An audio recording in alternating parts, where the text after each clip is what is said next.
Admiral Kim Tae-ho stood on the bridge of his flagship, watching the stars through the massive window. 3 years had passed since Earth joined the Galactic Council. 3 years of being treated like dangerous animals that might bite at any moment. The other alien species called humans Deathworlders. They said Earth was too violent, too harsh, too deadly for normal life. Kim found it funny. To him, Earth was just home. A sharp beep came from the communication station.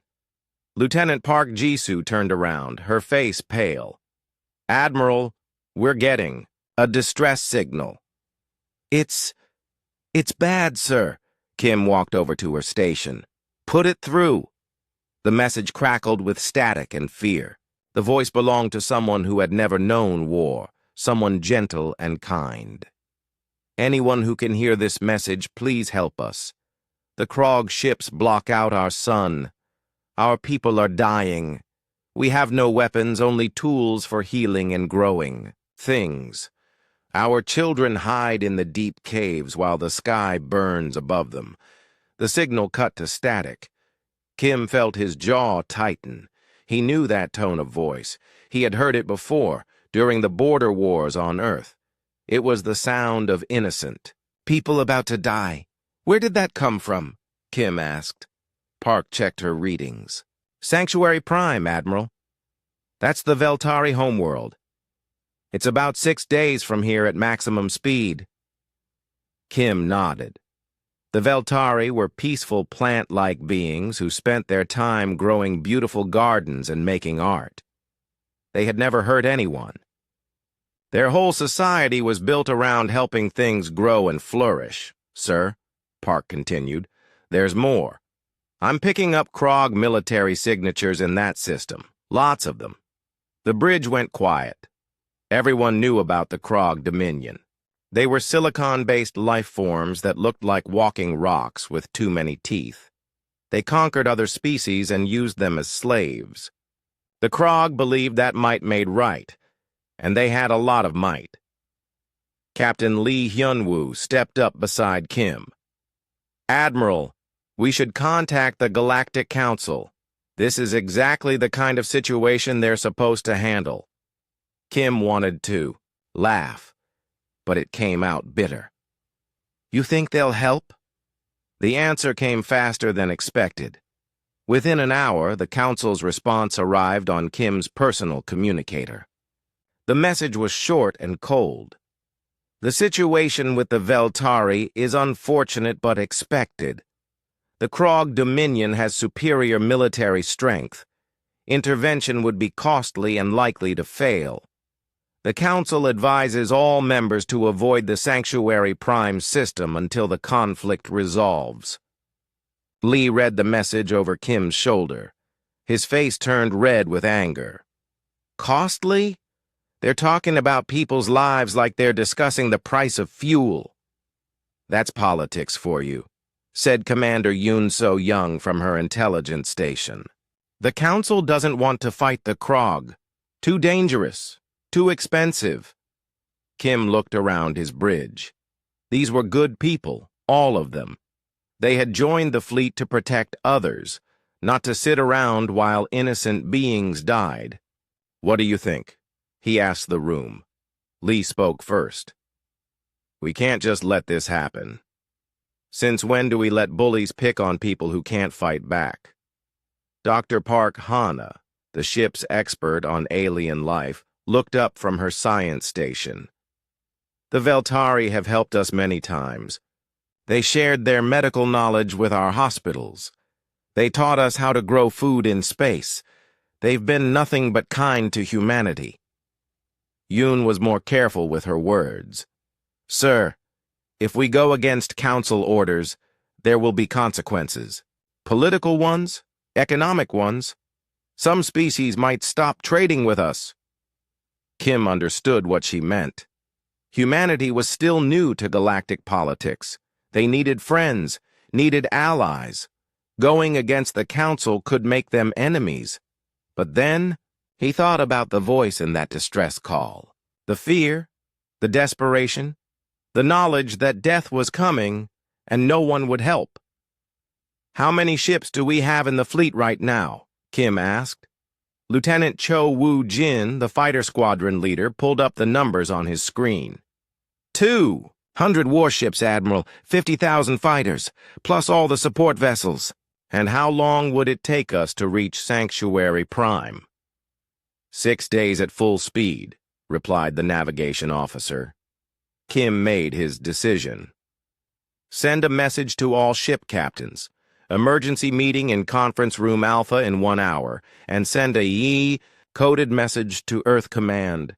Tell them what we're planning. Sir, Yoon said carefully, are you sure about this? Once we start down this path, there's no going back. Kim thought about his own family. They had died during the border wars when he was young, killed by raiders who thought they could take what they wanted from peaceful farmers. No one had come to help them either. The authorities had said it was too dangerous, too costly to send troops to protect a small farming community. Commander Yoon, sometimes doing the right thing isn't about what's easy or safe. Sometimes it's about standing up when everyone else sits down. The conference room filled quickly. Ship captains, marine commanders, fighter pilots, and senior officers crowded around the large table. Kim activated the holographic display, showing the Sanctuary Prime system. Ladies and gentlemen, 6 hours ago we received a distress call from the Veltari. They're under attack by the Krog Dominion. The Galactic Council has decided not to help. Angry voices filled the room. Captain Nam Ji-won of the destroyer Thunder slammed her fist on the table. Not help? What's the point of having a council if they won't protect anyone? The politics don't matter right now, Kim said. What matters is that innocent people are dying while we sit here talking. I'm not ordering anyone to come with me. This goes against council wishes. There could be serious consequences for all of us. The room went quiet for a moment. Then Lee stood up. Admiral, I've been studying the Krog for years. They respect strength and nothing else. If we let them destroy the Veltari, who's next? What happens when they decide Earth looks like an easy target? One by one, the other captains stood up. Soon the entire room was on its feet. When do we leave? Asked Captain Bae Min-ho of the heavy cruiser Defiant. Kim felt something tight in his chest loosen for the first time in hours. These were his people. This was why he had joined the fleet. In the first place, we leave in 18 hours. Use that time to prepare your ships and crews. Tell them what we're doing and why. Anyone who doesn't want to come can transfer to a ship staying behind. As the meeting broke up, Dr. Park approached Kim. Admiral, I've been studying Krog biology. I think I might have found something interesting, something that could help us. What kind of something? They're silicon-based life forms. Their entire biology runs on different principles than ours. That might give us an advantage they won't expect. Kim nodded. Work on it. We'll need every advantage we can get. 18 hours later, the entire human fleet jumped into hyperspace. 200 warships and their escorts, heading toward a battle that would change everything. Behind them, the galaxy held its breath and waited to see what the Deathworlders would do. The hyperspace journey to Sanctuary Prime would take 6 days. Admiral Kim used every hour to prepare his fleet for what was coming. Word of humanity's mission had spread across the galaxy faster than their ships could travel. Every alien government, every news network, every military command was watching. On the second day, Dr. Park Hana made a discovery that changed everything. She stood in her laboratory, surrounded by holographic displays of Krog biology. The aliens looked like walking mountains of rock and metal, with multiple arms and heads that could rotate in any direction. But Park saw something others had missed. Their entire nervous system runs on silicon-based electrical patterns, she explained to Kim during their daily briefing. It's completely different from carbon-based life like us. What does that mean for fighting them? Kim asked. It means they're vulnerable to specific electromagnetic frequencies. The right kind of energy pulse could disrupt their nervous systems, maybe even kill them instantly. Kim leaned forward. Can we build weapons that use these frequencies? I think so. But we'll need to modify our existing energy weapons. It'll take most of our engineers working around the clock. Do it. Engineer Bae Minho took charge of the weapons modifications. His teams worked in shifts, never stopping. They tore apart plasma cannons, rebuilt energy cores, and created entirely new targeting systems. The work was dangerous and exhausting, but no one complained. On the third day, alien ambassadors started calling. The first was Ithmala, a tall, thin creature with 4 arms and skin like blue glass. She represented the Zephyrian Republic, one of the more powerful species in the Council. Admiral Kim, her translated voice came through the communication system, you must reconsider this action. The Krog Dominion has conquered 17 star systems. Their war forms are living nightmares. They eat their enemies while they're still alive. Kim sat in his private office, looking at the alien's image on his screen. Ambassador, with respect, that's exactly why someone needs to stop them. You don't understand the mathematics of this war, Ithmala continued. The Krog have over 1,000 ships in that system. You have 200. They have been fighting wars for over 10,000 years. Humanity has been in space for less than a century. Sometimes experience isn't everything, Kim replied. Sometimes you need to think differently. The ambassador's 4 eyes closed in what Kim had learned was a sign of frustration among her people. Admiral, I have studied human military history. You are a violent species, yes, but you are also clever. Surely you can see that this is suicide. Maybe, but it's our choice to make.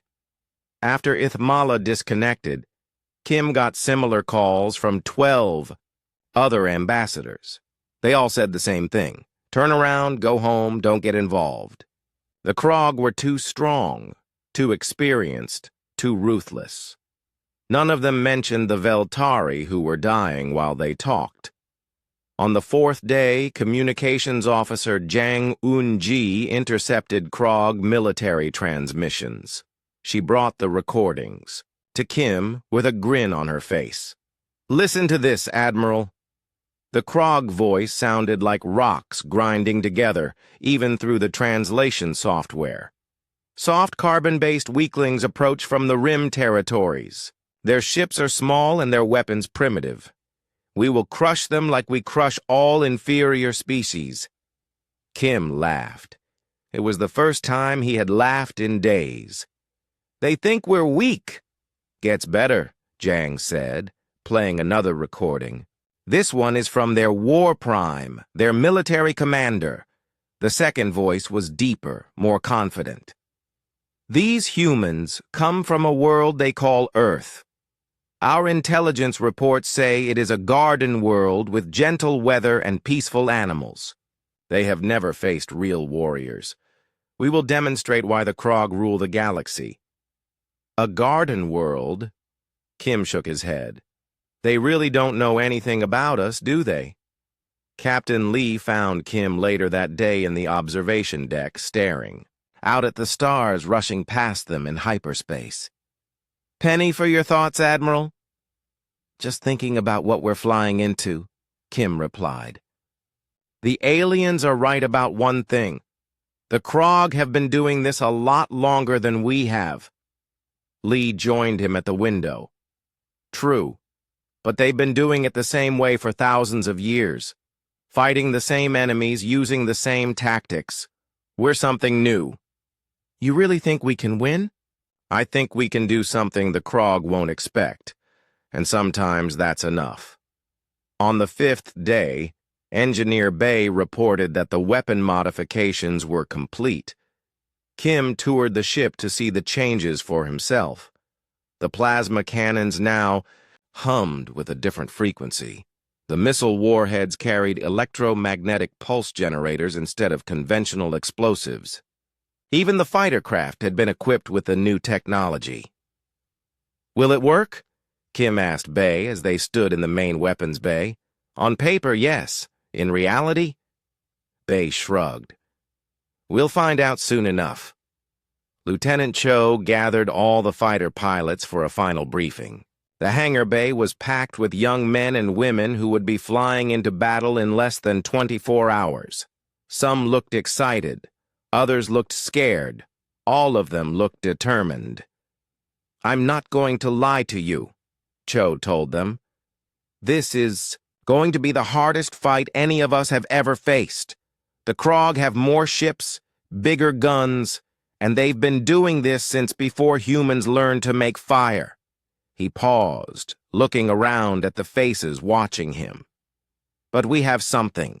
They don't. We have each other. We have ships built by people who understand what it means to fight for your life. And we have a reason to win that goes beyond conquest or glory." "What's that, sir?" asked a young pilot. "We're not fighting for territory or resources. We're fighting because someone called for help and everyone else was too scared to answer. That's the kind of fight worth having." The pilots cheered, and Kim felt that tightness in his chest again. These people would follow him into hell if he asked them to. He just hoped he was leading them to victory instead. On the 6th day, as they prepared to drop out of hyperspace, Commander Yoon brought Kim the final intelligence reports. "The Krog have 400 ships surrounding Sanctuary Prime," she said. "They're using the planet's cities for target practice, destroying one building at a time to terrorize the population." Kim felt anger burn in his stomach. "What about the Veltari defenses?" "They don't have any. Their whole society is built around peace and growth. They have cargo ships and research vessels, but nothing that could fight a single Krog frigate. How long do we have?" "Based on their current rate of bombardment, maybe 2 days before the major population centers are completely destroyed." Kim activated the ship-wide communication system. His voice reached every person in the fleet, on every ship, in every department. "This is Admiral Kim. In 30 minutes, we drop out of hyperspace at Sanctuary Prime. We're going to find 400 Krog ships terrorizing innocent people who never hurt anyone. The galaxy expects us to lose. The Council expects us to fail. The Krog expect us to run." He paused, thinking about the distress call that had started all of this. "But we didn't come here to meet expectations. We came here to do what's right. Every person in this fleet volunteered to be here. Every ship in this formation chose to answer the call for help when no one else would." Kim looked around his own bridge, seeing the faces of his crew. Good people, all of them. The Krog think they know what humans are. They think we're soft and weak and scared. In about 30 minutes, we're going to show them what humans really are when someone threatens the innocent. He closed the channel and turned to his weapons officer. "All ships ready for combat?" "Yes, sir. All ships report ready." "Then let's go introduce ourselves to the Krog Dominion." The fleet dropped out of hyperspace at the edge of the Sanctuary Prime system.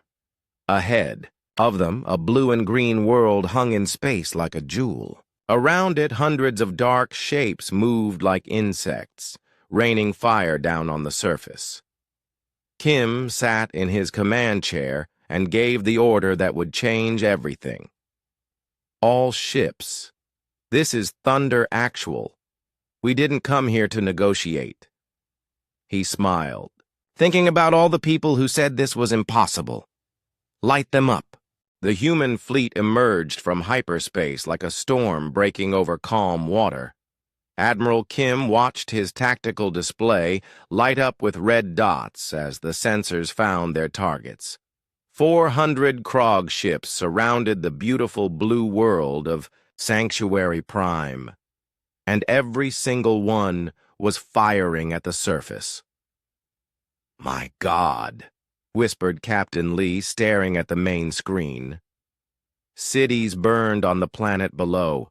Massive orbital platforms hung in space like metal moons, each one large enough to hold 1,000,000 people. The Krog were destroying them one by one. Scout Captain Nam Ji-won's voice crackled over the communications system from her fast destroyer.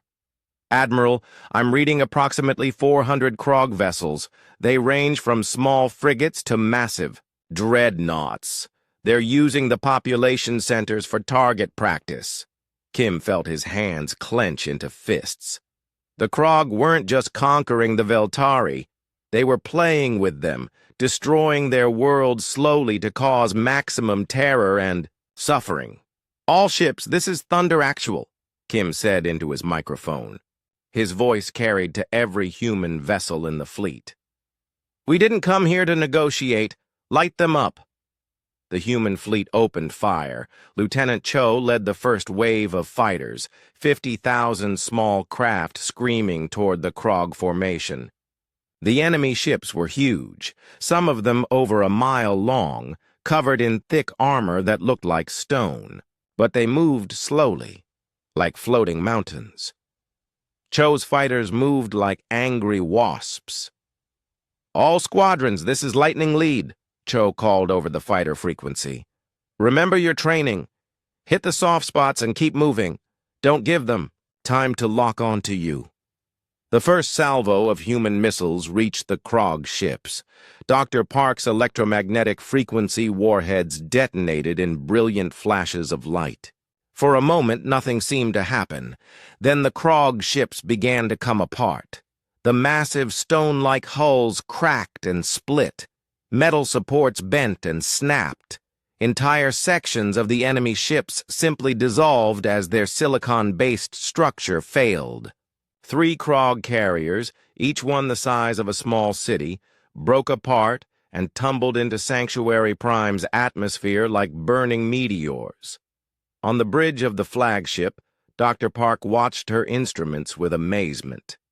"It's working even better than I hoped," she said. "The electromagnetic pulses are disrupting their entire nervous system, including the neural networks that control their ships." The Krog response was immediate and brutal. Plasma beams lanced out from the remaining ships, bright enough to hurt the eyes. Several human destroyers took hits, their shields flaring and sparking, but the human ships kept coming, firing as they advanced. Commander Yoon's intelligence network activated. For months, her agents had been planting tiny devices on Krog supply ships and trade vessels. Now those devices came alive, sending signals that caused internal explosions throughout. The enemy fleet. "Surprise," Yoon said quietly, watching 15 more Krog ships explode from within. The Krog War Prime, a creature called Grexthul, sent a transmission to the human fleet.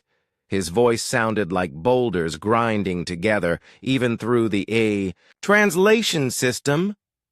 "Impossible," he said. "Our carapaces are proof against all energy weapons. Our ships have conquered 17 star systems. How do you breach our defenses so easily?" Kim activated his own transmitter. "Because you picked a fight with the wrong species."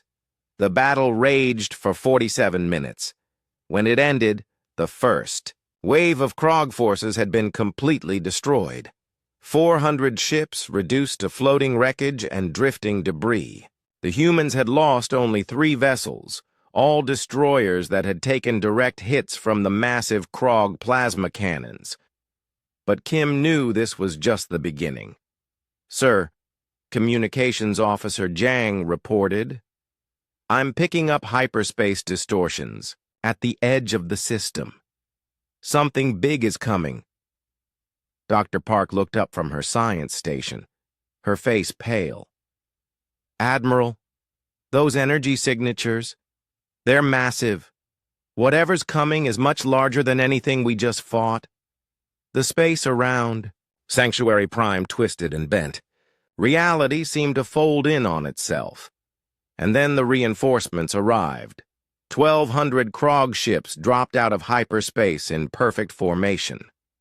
At their center was something that made even the human crews stop and stare. A ship so large it had its own gravity field, pulling smaller debris toward it like a black hole. The thing was over 10 miles long and covered in weapons that could crack planets. "That's a Worldbreaker-class vessel," said Captain Lee, his voice barely above a whisper. "The Krog only build one every few centuries. That thing could destroy Earth's moon with a single shot." A new voice came over the communication system.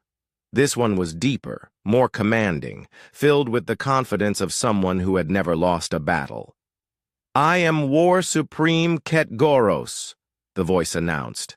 "These mammals will learn why the Krog Dominion rules this galaxy. Prepare to witness the power of a true apex predator." Kim looked around his bridge. His crew was scared. He could see it in their faces. They had just won an impossible victory, but now they faced something even worse. 1,200 fresh enemy ships, led by a vessel that could destroy their entire fleet with its main guns. "All ships, this is Admiral Kim," he said over the fleet frequency. "I know what you're thinking. I know what this looks like. But remember why we're here. Remember the voice in that distress call." He paused, watching the massive Krog formation begin to move toward them. The Veltari asked for help when no one else would listen. We answered that call. We came here to do what's right, not what's easy, and we're not done yet. Lieutenant Cho was already organizing the fighter squadrons for another attack. Chief Gunner Ok Da-un was programming the missile systems with new targeting data. Engineer Bay was rerouting power to the main weapons. The entire fleet was preparing for a battle that would make the first one look like a training exercise. On the planet below, the Veltari were watching the sky with hope for the first time in days. Their rescuers had come from across the galaxy to help them. Now those rescuers were about to face something that had destroyed entire civilizations. Dr. Park made another discovery as she studied the wreckage of the first battle. "Admiral, the Krog ships that were destroyed, they're releasing something into space, microscopic particles." "What kind of particles?" "Spores. They reproduce through spores released when their ships are destroyed. That's how they maintain their numbers despite losing so many battles. Every ship we kill creates the potential for thousands more Krog." Kim understood immediately. "They're not just conquerors. They're a plague." "Yes, sir. And if we don't find a way to stop those spores, this whole system will eventually become a Krog breeding ground." Engineer Bay was already working on the problem. "I can modify our nanite systems to create a sterilization field around any destroyed enemy ships, but it'll take time to deploy across the whole fleet." "How much time?" 20 minutes minimum. Kim looked at the tactical display. The Krog fleet was 15 minutes away.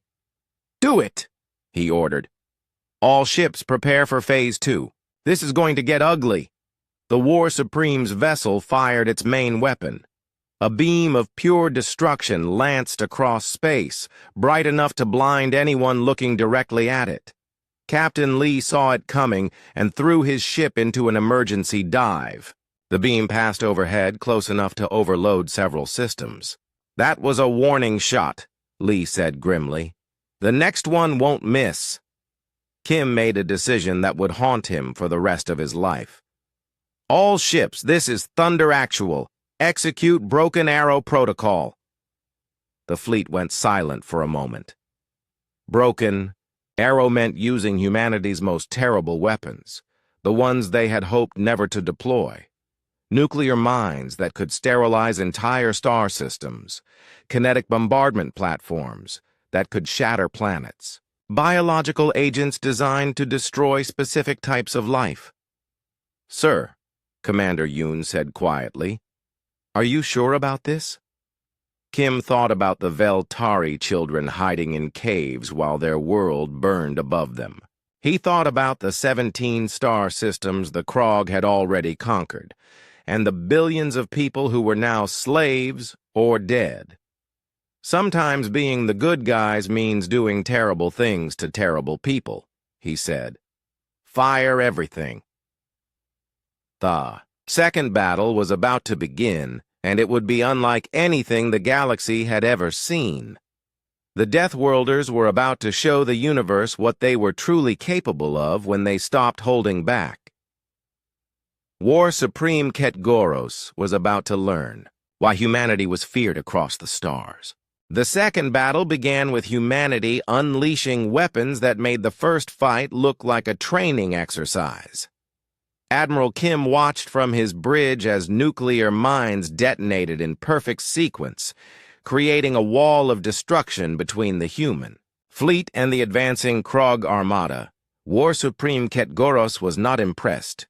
"Primitive atomic weapons," his voice boomed across the communication channels.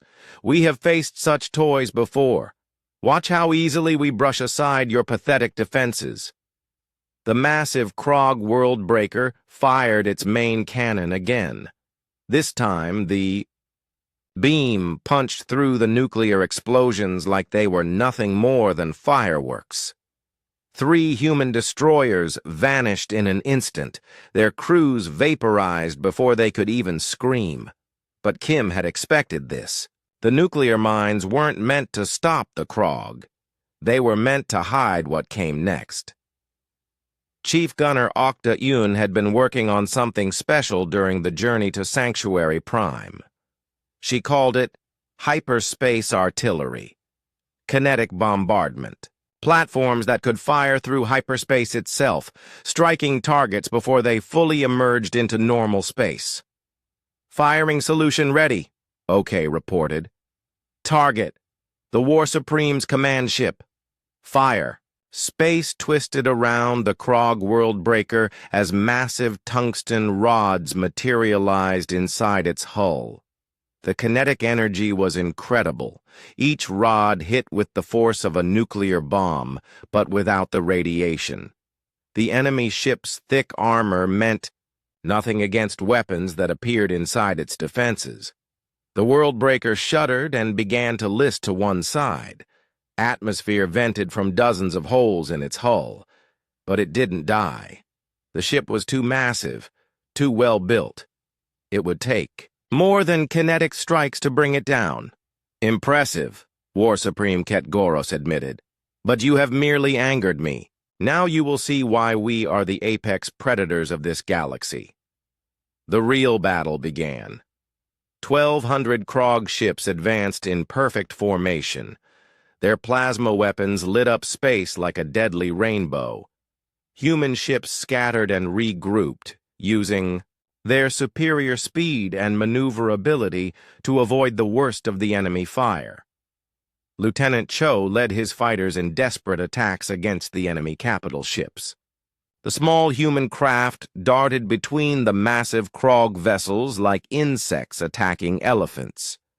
Their electromagnetic weapons caused system failures and hull breaches, but there were so many enemy ships that destroying them felt hopeless. "Lightning. Lead to all squadrons," Cho called over the fighter frequency. "Focus on their weapon systems.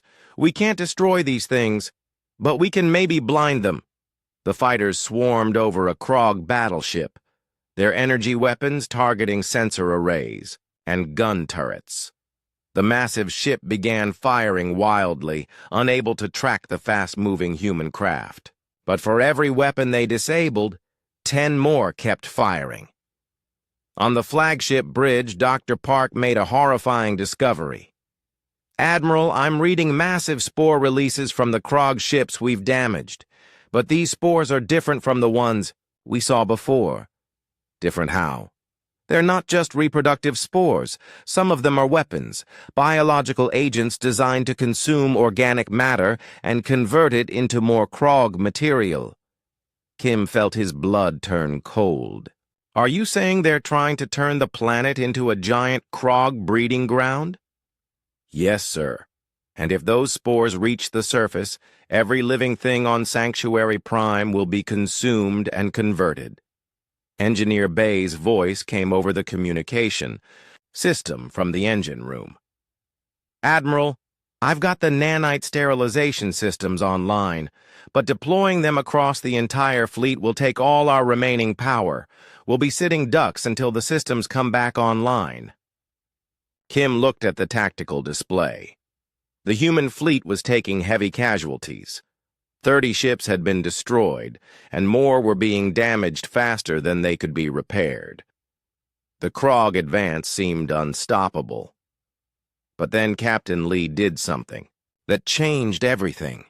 His ship, the heavy cruiser Defiant, was badly damaged from multiple plasma hits. Life support was failing and the reactor was becoming unstable. Any reasonable captain would have ordered an evacuation. Instead, Lee ordered a ramming course. All hands, this is the captain. His voice echoed through the Defiant's corridors. We're going to ram the Worldbreaker. Get to escape pods if you can. If you can't, then hold on tight and know that you died fighting for something that mattered. The Defiant accelerated toward the massive enemy ship, engines straining beyond their design limits. The Krog fired everything they had at the approaching cruiser, but Lee's ship was too heavily armored and moving too fast to stop. Admiral, Lee called over the communication system as his ship closed the final distance. It's been an honor serving with you. Take care of my people. The Defiant struck the Worldbreaker amidships at nearly 10% of light speed. The human ship's reactor detonated on impact, creating a miniature star that lasted for 3 seconds. When the light faded, both ships were gone. The bridge of the flagship went silent. Even in the middle of a desperate battle, Lee's sacrifice hit everyone like a physical blow. He had been Kim's friend for over 20 years. A man who loved terrible jokes and had pictures of his sister's children all over his quarters. Lieutenant Commander Seo Kyung-min took command of the remaining ships from Lee's battle group. Her voice was steady despite the tears running down her face. Thunder Actual, this is Sword Leader. We're continuing the mission. Captain Lee would want us to finish what we started. The destruction of the Worldbreaker sent shockwaves through the Krog formation. Their ships began to cluster together, no longer confident in their individual superiority. But there were still over 1,000 of them left, and the human fleet was down to less than 200 ships. War Supreme Ketgoros, now commanding from a smaller but still massive battleship, sent another transmission. Your champion is dead. Mammals, your strongest ship is debris. Surrender now and we will make your deaths quick. Kim activated his own transmitter. Here's our counteroffer. Go to hell. The battle raged for 6 more hours. Human ships fought with a desperation born of duty and grief. They had come to save the Veltari, and they would not leave until the job was done or they were all dead. Engineer Bay finally got the nanite sterilization systems working. Clouds of microscopic machines spread throughout the battle zone, destroying Krog spores before they could reach the planet's surface. But the deployment left the human ships vulnerable for 15 critical minutes. The Krog took full advantage. They concentrated their fire on the human capital ships, trying to break the fleet's command structure. The battleship Thunder took 17 direct hits but stayed in the fight. The carrier Lightning lost half its fighter bays but kept launching squadrons. Commander Yoon coordinated the human response from her intelligence station. She had been tracking Krog communication patterns throughout the battle, learning their tactical languages and command codes. Now she used that knowledge to sow chaos in their ranks. "All ships with electronic warfare capabilities," she called over the command frequency. "I'm uploading Krog command codes to your systems. Start broadcasting false orders to their fleet." The result was beautiful chaos. Krog ships began firing on each other as conflicting orders filled their communication networks. Some vessels tried to retreat while others advanced. Their perfect formation dissolved into confusion and friendly fire. But even with these advantages, the humans were losing. They had destroyed over 300 Krog ships, but at the cost of 80 human vessels and thousands of crew members. The math was simple and brutal. At this rate, the Krog would win through sheer numbers. As the battle entered its 7th hour, Dr. Park made one final discovery that would change everything. "Admiral," she called from her science station, "I've been analyzing the Krog biological structure in more detail. Their spore reproduction system has a fatal flaw." "What kind of flaw?" "They're all connected.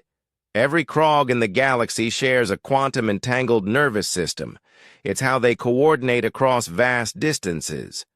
But if we could disrupt that connection," Kim understood immediately. "We could kill all of them at once." "Theoretically, yes.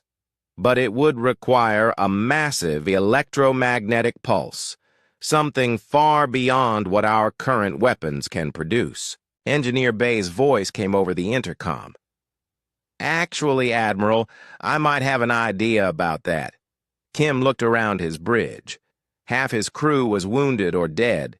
His ship was barely holding together. The fleet was on the verge of destruction. But they had come here to save innocent people, and they weren't finished yet. "Tell me your idea, Bay. Tell me how we kill them all." Engineer Bay's plan was insane. It was also the only chance they had left. "Every ship in the fleet has a hyperspace drive," he explained over the communication system. "If we overload them all at the same time and link their energy outputs together, we can create an electromagnetic pulse powerful enough to disrupt the Krog quantum connection across the entire galaxy." Admiral Kim stared at the technical data streaming across his screen. "And what happens to our ships when we overload their hyperspace drives?" "They explode, sir. All of them. The energy release will be significant." Commander Yoon looked up from her intelligence station. "How significant?" "Think of it as turning our entire fleet into one massive bomb. The explosion will be visible from other star systems." The bridge went quiet except for the sounds of battle raging outside. Plasma beams lit up the darkness as human and Krog ships continued their deadly dance. Every few seconds, another vessel on one side or the other would disappear in a ball of fire. "There has to be another way," said Dr. Park. "Some way to create the pulse without destroying ourselves." Bay shook his head. "Not with our current technology. We need the power output of 200 hyperspace drives all overloading simultaneously. There's no other energy source that can produce that kind of output." Kim made the hardest decision of his life. "How long do we have to evacuate the crews?" "Sir," Bay said quietly, "there isn't time. The Krog are preparing something new. My sensors are reading massive energy buildups on their remaining capital ships. I think they're about to deploy some kind of planetary bombardment weapon." The main screen, the Krog ships, were indeed changing formation. The largest vessels moved into a perfect circle around Sanctuary Prime, their weapons pointed downward toward the planet's surface. Whatever they were planning would destroy everything on the world below. War Supreme Ket Goros sent one final transmission to the human fleet. "You have fought well for such primitive creatures. But this ends now. Watch as we turn your precious Veltari into raw material for the Dominion. The Krog ships began to charge their weapons. Energy readings climbed past anything the human sensors had ever recorded. In less than 2 minutes, they would fire simultaneously and crack the planet, like an egg. Kim activated the fleet-wide communication system. His voice reached every surviving human ship, every remaining crew member. "This is Admiral Kim. The Krog are about to destroy Sanctuary Prime and everyone on it. We can stop them, but it will cost us everything. I'm ordering all ships to prepare for hyperspace drive overload. Anyone who wants to object can speak now." The communication channels stayed silent for a long moment. Then Lieutenant Commander Seo's voice came through, clear and strong. "Admiral, this is Sword Leader. My people vote yes. Let's finish what Captain Lee started." One by one, the other ship commanders reported in. Not a single voice spoke against the plan. These people had come here to save innocent lives, and they were prepared to give their own lives to complete the mission. Engineer Bay coordinated the technical aspects of the plan. Every ship in the fleet began overloading their hyperspace drives, linking the energy outputs through quantum tunneling effects. The process would take exactly 90 seconds to complete. Lieutenant Cho gathered his remaining fighter pilots for one last mission. "We need to keep the Krog distracted for 90 more seconds. I want every fighter craft to make attack runs on their capital ships. Don't worry about coming back. Just keep them busy." The fighters launched in the largest single-wave attack of the battle. 3,000 small craft screaming toward the Krog formation, their pilots knowing they would never see home again. They struck the enemy ships like a swarm of angry hornets, causing enough damage and confusion to delay the planetary bombardment. Dr. Park spent her final moments uploading all her research data to a small probe that would survive the coming explosion. Future generations would need to know about Krog biology and how to fight them if they ever returned. "Admiral," she said, "I've included detailed plans for the electromagnetic frequency weapons and the nanite sterilization systems. If any of this data survives, maybe it will help someone else." With 30 seconds left, Kim opened a channel to the Veltari population on the planet below. He didn't know if they could understand his words, but he wanted them to know why this was happening. "People of Sanctuary Prime, this is Admiral Kim of the Terran Defense Fleet. We came here because you asked for help. In a few seconds, our ships are going to explode. When they do, every Krog in the galaxy will die. Your children will be safe. Your world will be free. It has been our honor to fight for you." The overload sequence reached critical mass. Every hyperspace drive in the human fleet was running far beyond its design limits, building toward a synchronized explosion that would release more energy than most stars produced in a year. War Supreme Ket Goros realized what was happening in the final moments. "Impossible! No species would sacrifice their entire fleet for strangers. This is madness." Kim smiled as he watched the energy readings spike toward maximum. "That's the difference between us and you. We don't fight for conquest or glory. We fight because someone asked for help." The hyperspace drives detonated. The explosion was visible from 3 star systems away. 200 human warships vanished in a flash of light brighter than a supernova. The electromagnetic pulse raced outward at faster-than-light speeds, carried by the same quantum tunneling effects that powered hyperspace travel. Every Krog in the galaxy felt it at the same moment. Their shared quantum consciousness shattered like glass. Silicon-based nervous systems overloaded and died. Across 17 conquered star systems, Krog troops and ships simply stopped functioning. Their empire collapsed in less than a second. The War Supreme's final words echoed through space as his own nervous system failed. We thought we were the apex predators, but you are something else entirely. On Sanctuary Prime, the Veltari emerged from their underground shelters to find the sky clear for the first time in weeks. The Krog ships hung dead in orbit, their crews gone, their threat ended forever. The plant-like beings had no words in their language for what the humans had done. In their culture, the highest virtue was helping others grow and flourish. These strange mammals from across the galaxy had given their lives so that Veltari children could continue to grow in peace. The news of the battle spread across the galaxy within hours. Every species, every government, every military command learned the same incredible story. Humanity had destroyed the entire Krog Dominion at the cost of a single fleet. They had answered a distress call from strangers and died to protect people they had never met. 3 days later, an emergency session of the Galactic Council convened. The chamber was packed with representatives from hundreds of species, all trying to understand what had happened at Sanctuary Prime.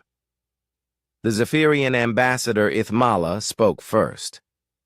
The humans are extinct. They sacrificed their entire military fleet to save one world.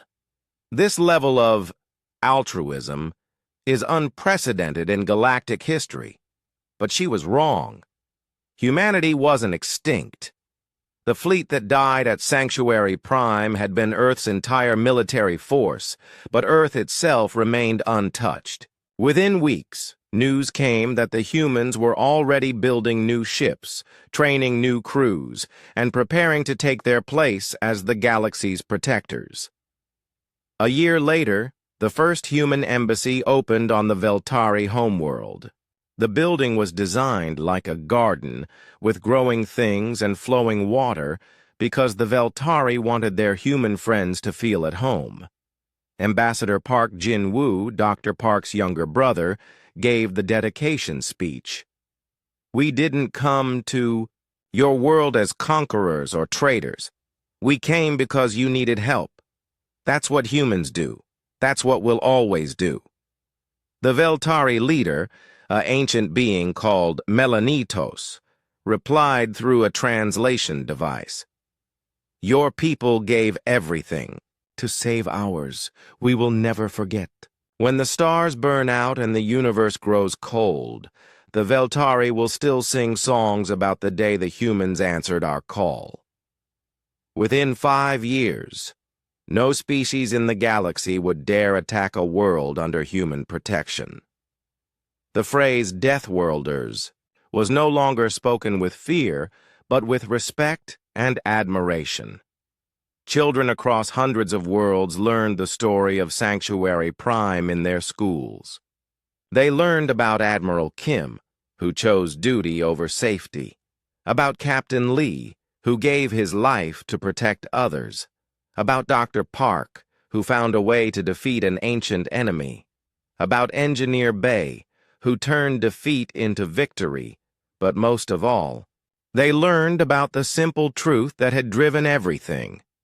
When someone calls for help, you answer, even if it costs everything, even if no one else will come, even if the odds are impossible. That was what made humans different from every other species in the galaxy. They were the ones who answered the call, and they always would be.